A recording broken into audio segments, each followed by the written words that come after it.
Mesdames, Messieurs, amis des journaux, bonjour et bienvenue à ce rendez-vous de l'actualité.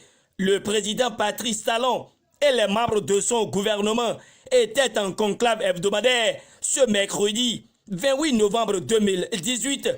BES Info a suivi avec grand intérêt le compte rendu de ce rendez-vous et nous fait le point des grandes décisions qui ont été prises. D'entrée, l'imprimé nous abreuve de la dissolution de l'Office de gestion du Programme alimentaire mondial et la désignation du liquidateur. Après cette décision du Conseil des ministres de ce mercredi 28 novembre 2018, BES Info signale que l'Assise s'est aussi prononcée sur les prix qui ont été fixés pour les produits pétroliers en ce qui concerne le mois de décembre.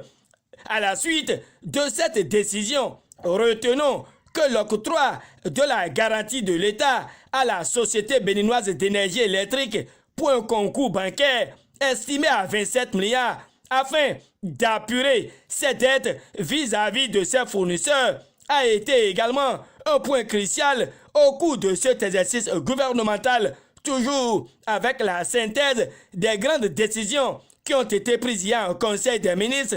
BES Info relate que 5 importantes rencontres et manifestations internationales ont été autorisées, suivies de cette nomination au ministère de Modeste Kérékou. C'est avec l'approbation du plan d'action du projet d'assurance pour le renforcement du capital humain H pour 3 zones géographiques que BES Info termine avec les décisions prises hier au Conseil des ministres. Ces différentes informations figurent diversement à la une des journaux tels que le Béninois libéré, La Nation, le Grand Jury, le Télégramme, le Matinal, sans oublier l'Indépendant. Pour Fraternité, Patrice Talon honore les engagements pris à Lomé, malgré le communiqué du PRD pour éclairer profondément sur les motifs à l'origine de sa démission du bloc républicain.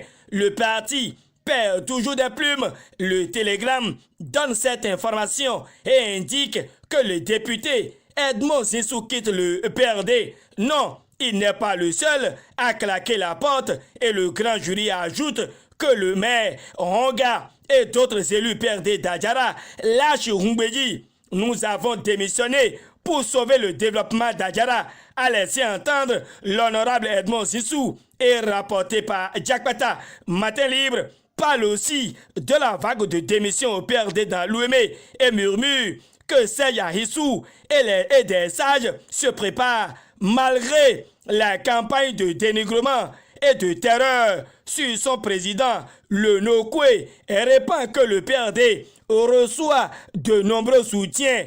Le confrère en veut pour preuve l'adhésion du mouvement Nouvelle Génération de Pascal Lamy dans la famille Arc-en-Ciel, mais montre cette info n'y voit que des agitations politiques stériles de Adrien Rumbedi. Sans le PRD, Talon a gagné les élections en 2016, précise le confrère. Pendant que nous y sommes, Dabarou vient dans ce point de presse et fait remarquer qu'il y a le soutien permanent des formations politiques adhérant au bloc républicain.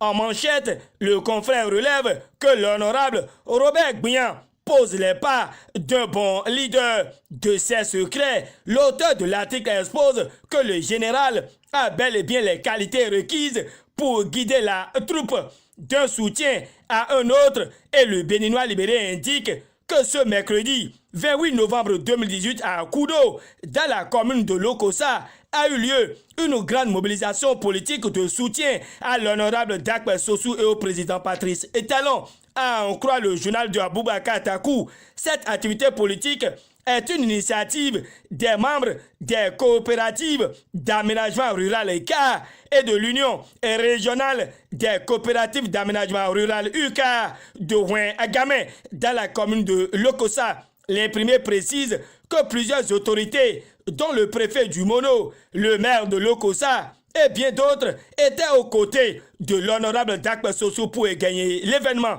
Selon l'investigateur du jour, Dakbe Sossou renouvelle la confiance de Talon aux producteurs, donnant sa touche à cette messe politique d'hier à Lokossa, les 4 vérités relèvent que des coopérateurs des cas et UK de Rouen à Gamin apportent un soutien de taille à l'honorable Dakbe Sossou et à Talon. Nous allons nous battre pour nous imposer. D'ici, le président du parti Bénin en route, en prélude au congrès du bloc républicain qui se tiendra le 8 décembre prochain.